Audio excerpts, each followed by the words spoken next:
Today, we are going to be doing our October recap. I want to share with you guys how things are going here in our homeschool with my pre-kindergartner and my first grader. Also, I had a couple of random thoughts I want to share with you. I'm taking a look at my personal goals that I set here at the beginning of 2025. So I want to tell you guys what I have to do to meet two of my goals here. And additionally, I'm going to go out of town here soon, and my husband is going to be our substitute teacher. So I want to share with you what he is going to do for the single day that I'm here out of town. So let's just go ahead and hop right into it. All right, we're going to go ahead and start with our October recap. October was a really good month. We had a lot of progress and we moved forward very well. We have officially hit 66 days in our school year, which is crazy, you guys. So we are chugging along here. And I'll put here on the screen, these are the days that we did school, and you can see the number of days that we did here in October. But we were very consistent. We did take a couple of days off for XYZ reasons, but ultimately, guys, it was really, really well done.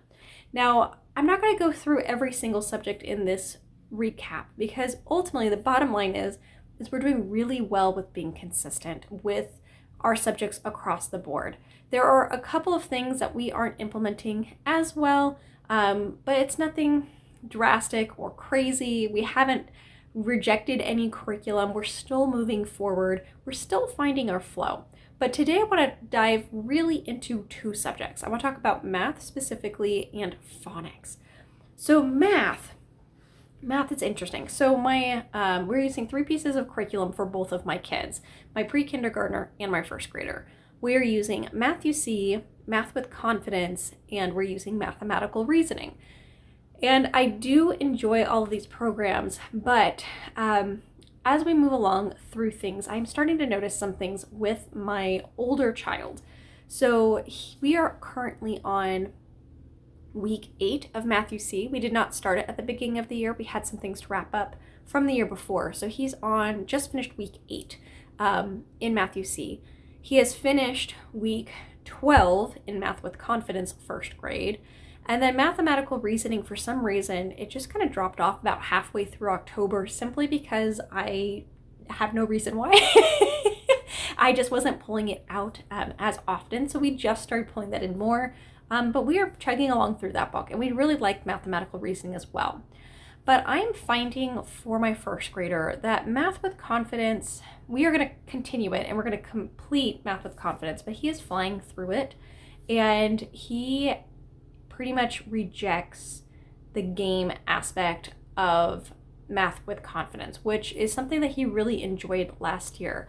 So it's really getting me thinking, like, what is our next step? Because at the rate he's going with when we started it, we will definitely be finishing this before the end of the year. So I'm trying to think, like, what do I want us to do? Do I want us to maybe move into second grade immediately when we finish? Or do I think we can linger a little bit longer, or maybe look for another program that's better fit for him?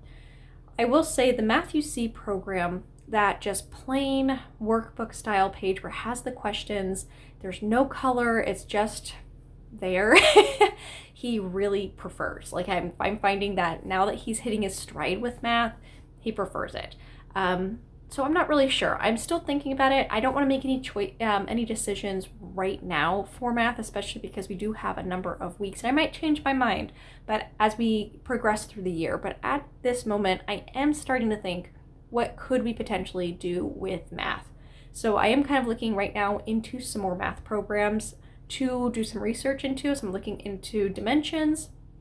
I'm looking into Math Mammoth, and there were 2 other ones that were on my plate, but those 2 I would say are the ones I kind of keep circling back to. But anyway, he's doing really well with math, and he's thriving. He really enjoys math, and his math facts are starting to really stick. So his addition and now his subtraction facts are starting to stick, which I really do appreciate and I'm really excited about. Now, pre-kindergartner, he is going through the same 3 programs, just lower levels. So he's going through Math UC Primer, and he's just finished week 8 in there. He's doing Math with Confidence K, which he just finished week 8 as well. And Math with Confidence is an amazing fit for this child. at this point in time. So no complaints at all. And I could definitely see where we are progressing at a good rate for him. And I'm very happy with that program. But anyway, that's math. It's the subject that I've started really thinking like, okay, well, what's our next step? Now, phonics, you guys, oh my goodness. Let's start with pre-kindergartner. My pre-kindergartner is doing amazing with his phonics, and I am so stinking proud of him. Now, I definitely have noticed that reading comes a little bit more naturally to this child, especially compared to his older sibling. But I'm not going to downplay the amount of effort that he's put into it. We are doing really well. So he's going through All About Reading Level 1 right now, and he just finished like lesson 15, I think. And he's just going through it a lot quicker than I went through it with my first child. It's clicking with him, it's resonating. So he's doing very well with that program. We also finished level 3 in Hooked on Phonics, which is like the first half of the kindergarten level. And we do like those books as well. He's moving his way through it. Now, one of the things that we are doing with him, that this is actually going to be my curriculum of the month, the star of the month. We have been going through progressive phonics as a family, and I absolutely love this program. It is free, it's online. We just print it out, and we have been really enjoying it as a family. So when I went through this program with my older child, I was reading the black text that you can see here on the screen. That's like the grown-ups part. And my older child, would read the red text. But now that we're circling through it for a second time, but with my lower kid, my first grader is actually now at the level to read the black text. So he reads the black text. His younger sibling reads the red text, and I'm there to monitor and provide guidance, but we have so much fun with this. So what we do with our phonics is we will start with one of the children, and we'll be on the couch together, and we'll do phonics together for both of them. So one of them will read first, they'll do their phonics, and then to transition to the next kid, we do progressive phonics together, and then we scoot over to the next child with their reading, and it's going so well. So shout out to Progressive Phonics. We are really, really loving that program and that resource. So good, you guys. Now, first grader has hit major milestones with his reading in this past month, and I'm just beyond proud of him. Reading does not come very naturally to him. He has had to put a lot of effort and practice to be at the level that he is right now, and I'm just so unbelievably proud of the effort and his progress. He's doing great. So we have finished, finally, All About Reading Level 1. We did not step into All About Reading Level 2 yet because he asked to take a pause from the readers. And I decided to embrace that. So what we didn't stop phonics. What he wanted to do is he wanted to pick up books independently. So he has actually been reading a number of books, and we do reading time together during our allotted phonics time right now. So we did Frog and Toad, he did some Dr. Seuss books, he really enjoyed, what was that one? Green Eggs and Ham. He liked reading Green Eggs and Ham, The Cat in the Hat, and a couple others from Dr. Seuss that he just really explored and enjoyed. So he did do a lot of independent reading. And we also did, during our phonics time, we pivoted and focused on another resource we were using, just not frequently. So we actually finished Trophies books 1 and 2, and I have really, really enjoyed this program, and so has my kid. It was a really good idea to take a pause before stepping into the second level. Now we are absolutely doing All About Reading Level 2. It was a really good program for him, and we're actually going to be starting back up with that here in November, probably the second week, since it will be a short week for me with the kids this first week in November. So yeah, it's been going really, really well. Now, one thing that I've noticed with my older child is I think I made a mistake with phonics. I was really focused on acquiring leveled readers that really fit what we were learning with All About Reading. And the readers in All About Reading are very leveled. Like, the idea here is all of the words that they have in these books are things that he has learned how to decode, or they've been those leapfrog words. And that's amazing for practice, but I'm noticing that my child is doing better with his reading fluency when he is actually pulling books that are more challenging and above his level. And he is definitely getting more confidence, but he's also picking up on a lot of rules that we would not be covering until mid or late, all about reading level 2. So I think that by trying to create this perfect assortment of early readers for him, I think I actually kind of stifled his independent reading growth. So I'm glad that we kind of took this time to go through trophies, which doesn't do that. It uses real books that's embedded in the program. And I think that was a good realization. It's a good aha moment for me, because I think what I'm going to do is be more intentional about pulling in those challenging books and not being stuck on like the level, like, oh, but this has, I don't know, long vowel sounds and we've only covered some of them, not all of them. So therefore, you know, that's going to be a difficult book to read. So I think it's kind of changed my perspective a little bit. And I don't know, it's interesting. It's interesting. So anyway, those are those two subjects. I just want to kind of share specifically about those. Everything else is kind of moving along smoothly. So yeah, curriculum of the month, again, progressive phonics. Now let's pivot real quick. I want to talk a little bit on a personal note. So at the beginning of the year, 2025, I create New Year's goals. I don't do resolutions, I do goals. And usually I include an exercise goal and a reading goal. I just love reading. So I like to try to do like a book count goal. And I want to share with you guys where I am, because I am behind for both of them. And I'm hoping that if I tell you guys, it will help keep me on track in the last 2 months of the year. So for my reading goal, I originally wanted to read 80 books this year, and I have read over 60. I have only 18 left, but in order to complete that goal, that means I'm finishing a book every 3 days. Now I think I can do it. I have read more books per spread of days in the past to kind of close gaps, but this is the farthest that I've been behind my reading goal in a couple of years. But I'm very excited. My other goal is a walking goal. So I have 250 miles left of my walking goal. My original goal was 1,000, I don't remember. I'll put it here on the screen. But I am behind. So over the summer, I had about 2 months total where I wasn't walking very much. And a couple of days I even forgot to wear my Fitbit, and I just wasn't really feeling that motivation. So I'm behind. Now, in order to hit my goal, I will need to walk approximately 4.4 miles per day, which is, I think, doable, but that one's going to be difficult because if I get sick or if something comes up, that will be really hard to hit that goal, which brings me to the last topic here. Something is coming up. I am going to be going and visiting a friend, and it's just going to be me. The kids are going to stay here with Dad, and I will be gone all day on Friday. So Dad is actually taking the day off of work, and he is going to be teaching the kids. We were kind of waffling back and forth. Do we want them to have a day off, or do we want to have a substitute teacher day? So we decided to give substitute teaching a whirl. He did it last year for one day. I forget where I went, but I went somewhere.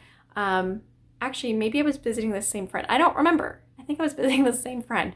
But anyway, he did teaching last year, and it kind of opened his eyes to what I am doing here, but it also helped the kids connect. So I selected 5 things here that I wanted the kids to do with him.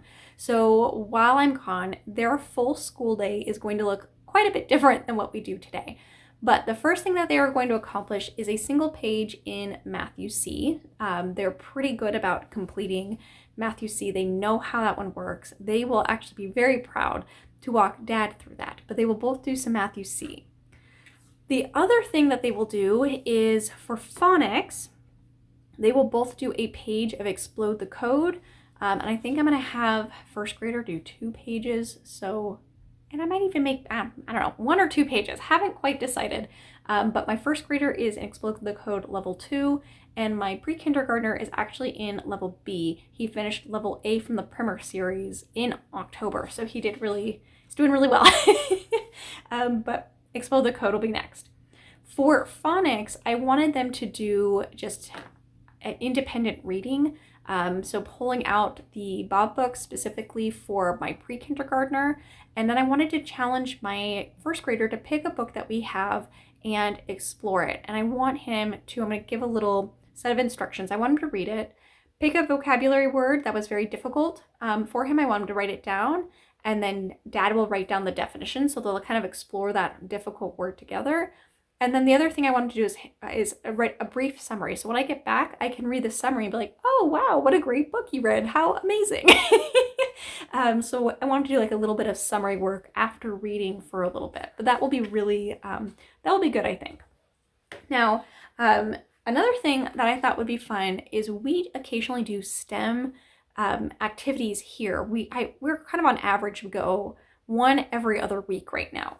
And the book that we are using is this from Scholastic. It's the Storytime STEM Nursery Rhymes, and my kids love it. Now, this is meant for pre-K through K, so we do the activities, but I usually enhance it a little bit for my first grader. I really ask him some questions, and we kind of talk about more of the why and go deeper. And I decided to pick one of them. We don't do these in order, so there are going to be some that they haven't done yet. But this one here that they're going to be exploring is called Hickory Dickory Dock. So they'll go through that nursery rhyme, and I'm going to have them do 2 activities. One is creating parachutes for like little mice to fall down with, and you're trying to slow the drop. And then the other one that they're going to do is they're going to do a little pendulum experiment here. So I want them to explore pendulums for the first time, and then also see if we can find any pendulums out and about. So I'm going to kind of set them on a little mission here. But anyway, STEM nursery rhyme will be the 3rd thing on their list. The 4th thing on the list is actually number 4 and number 5, I guess. Christmas obviously is around the corner, and my oldest one is going to be performing in a piano recital. So what he is given is he's actually going to be playing 2 songs. He's going to be playing Jingle Bells and one of the songs from the Nutcracker. And he actually has the Nutcracker song down very well. It's a song he absolutely loves, so he's been kind of playing it a lot independently. But when I'm gone, I wanted to practice Jingle Bells. I wanted to do it 3 times at least with the piano. While he's doing that, or I guess after, pre-kindergartner will explore Jingle Bells with the bells that we have from the Prodigy's music lessons, which is exciting. And then the last thing that will tie to that is they're going to start the song study for ASL. So they're going to be learning how to sign Jingle Bells as well. And it's just kind of to bring everything to the front of their mind and to give him the practice that he needs to prepare him for his recital. And that will be it. That's what they're going to do for their school day with substitute teacher Dad. But anyway, you guys, that is it. If you are still here, thank you so much. If you're not subscribed yet, please press that button, subscribe. Welcome into the channel. In November, I will be trying to post 2 videos a week. I already have a couple of videos that I know that I want to schedule and do here, but I just want to say, if you ever have any video requests, comment in any of my videos, but let me know so I can add them to my my to record list. I have a couple of requests from you guys, so those videos are coming out here in November and December. So yeah, bring any requests or questions that you have. Anyway, you guys, thank you so much. I hope you guys have a wonderful day, and I will talk to you soon. Bye, everyone.